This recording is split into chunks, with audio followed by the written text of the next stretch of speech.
So there is a video going around about a hockey incident that actually happened where you had, and I put in a little bit of it. Obviously, you're not gonna see a whole lot, but you see enough where you have one player, he falls or loses his footing, whatever you want to call it, and his hockey skate slits the guy's neck, slits his throat, and then the guy falls down and he ends up dying. Okay, we're gonna get into all of that, but first off, do not forget to smash that like button and smash that subscribe button. Just go ahead and do it right now. I mean, you're already here. Okay, and now let's get into this.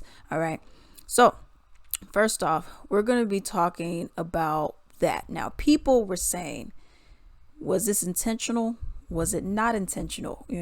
Was he wanting to do this on purpose because he has a history, or was he not? So our victim here, the one who's deceased, his name is Adam, or was Adam Johnson, okay? And the guy who did all this was, or is, Matt Petgrave. This is for Adam Johnson, 6 foot, 174 pounds, where he was born. We have Adam Johnson. This is our victim, okay? Now we're actually going to get into the guy and Matt Petgrave and why people are saying, was this intentional or was it not? Alex, why would people be saying that?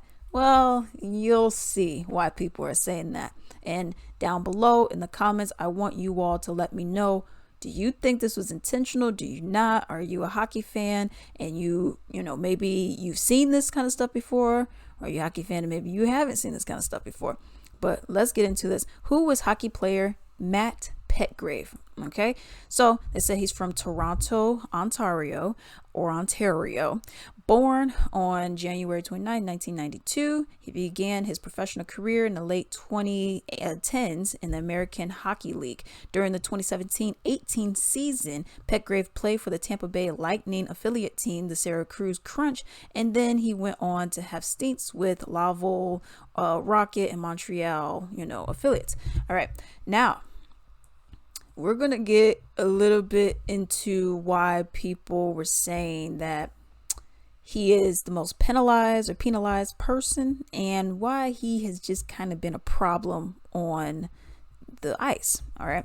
And it says 3 Ice described Petgrave as the most penalized player. While playing for the Sheffield Steelers, Euro Hockey listed Petgrave as the league's penalized player leader for the 2022 and 2023 year. Okay, and it says the page says that he has 129 PIM penalty infraction minutes. Old box score shows Petgrave's penalties. For example, he accrued a penalty for quote unquote tripping in 2015-2016 for New Brunswick. According to the box score for that game, he had a penalty for holding in 2020 while playing for the Utica Comets. In another example, he was called for spearing in a 2022 game with the Sheffield Steelers, according to the Elite Ice Hockey League. From 2013 to 2017, he was listed as having 328 career penalty minutes. In 2010, Petgrave was suspended for 5 games. So people are saying,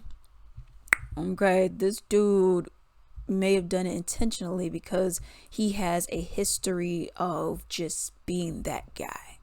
That extra aggressive, instead of hitting me like this, you're like this. You know what I mean? You just want to be a little more aggressive than is needed. All right. Now we're going to get into the changes, the safety measures that now people are thinking about, the NHL are thinking about as well. It says Adam Johnson's tragic death sparks talk of NHL change. And it says since the tragic death, discussions surrounding extra protective gear have naturally picked up. The Rangers have not had any official conversation about wearing neck guards, largely due to the fact that they are at the end of the road trip that concluded against the Jets on Monday. But it has been a hot topic in the locker room. The English Ice Hockey Association announced that it is making neck guards mandatory for all players during on-ice activities beginning December 31st. Let me finish it. And it says all clubs have been issued a strong recommendation to wear the safety equipment until it becomes mandated in anticipation of supply issues. So I'm actually going to put up an image of the neck guards and just what it looks like on certain people. So for example, here you see it's thick, it just goes all around. So this is to prevent you from getting sliced and diced. And they actually had a story. I'm gonna put up some more, have like 3 images here. They actually have a story where this lady, she was playing hockey and someone's blade, you got blades on your feet, someone's blade went in, tried to slice her or whatever, not on purpose or anything, it was accident. And she said that actually saved her life, by having that extra level of protection there. So that makes a lot of sense why you would do that. But let's get into people's comments and responses to this, okay? Because obviously people are not happy and people have many opinions, okay? So one says, anyone that has ever played hockey knows that was not an accident. People get cut, sure, but that is when someone is on the ground. In all my years playing hockey, I never saw anything remotely close to the video, because it looked like he was doing like some kickboxing moves, some Muay Thai stuff going on. I'm like, but this is hockey, so why would your leg extend that high? That's what people are referring to. Another one, no reason to have raised his leg like that. Looks like a normal crash where everyone could have fallen to the ground, but instead sticks his leg right to his opponent and now he's dead. Why would anyone kick that high? And that's the question that people are having.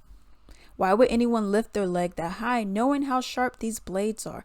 Looks intentional, and after reading additional posts that he is known for being dirty. Okay, like what I mentioned, the spearing, the holding, he was suspended for 5 games. Okay, he's the most penalized person on there. Okay, even in sport, you have a personal duty to protect others. Okay, that's also why you look at the NFL, and if it's unnecessary roughness, okay, you get a flag or whatever. Or if it's too much, they'll be like, okay, you're ejected from the game. Okay, because yes, we're competitive, we're playing a game, but we don't want to kill each other now. Okay, we don't want to severely hurt somebody. Yes, it's an aggressive game, but we don't want to actually like do some extreme damage. Okay, there could well be 2 cases against the perpetrator here: a civil case and negligence for damages, which I expect the family could well win, and in a potential criminal case for manslaughter or GBH, depends on how CPS view it. Another one, I think he just lost his balance, nor was it intentional. No one comes into a hockey game thinking they're going to slice someone's throat open. Okay. Another one, I don't believe there was any attempt to murder, but clearly an attempt to injure. He lifted his leg in an attempt to make contact with the mortally injured player. I'm not on the fence at all. He should never play hockey again and face manslaughter charges. Another one, this is the last one, says, no one puts a skate up like that. I've never seen it before after 40 plus years of watching and playing hockey. I can't say he did it on purpose, but just watching the video replays, it doesn't look good. So what do you say? Do you think this was intentional? Do you think that, he just happened to have his foot up and, or do you think he did it on purpose? Do you think that he did not do it on purpose? And why do you think so? And also, do you have any years of experience of either playing hockey or actually watching hockey to back that up? It would be interesting to know from other people's viewpoints. But until then. Hey, if you enjoyed this video, please like and subscribe, and also leave a comment down below. I would also appreciate it if you could go on ebay.com, simply type in Latrice Limited, click on shops, and then you can support me right over there. I have a wide variety of items over there. I have many of my own personal Latrice Limited items, which has candles, bath bombs, soaps, essential oil blends, lingerie robes. I have a whole bunch of stuff. I even have comic books on there, men's ties, action figures, a whole bunch of other stuff as well. Definitely support me on there. Like I said, do not forget to like and subscribe, and thank you.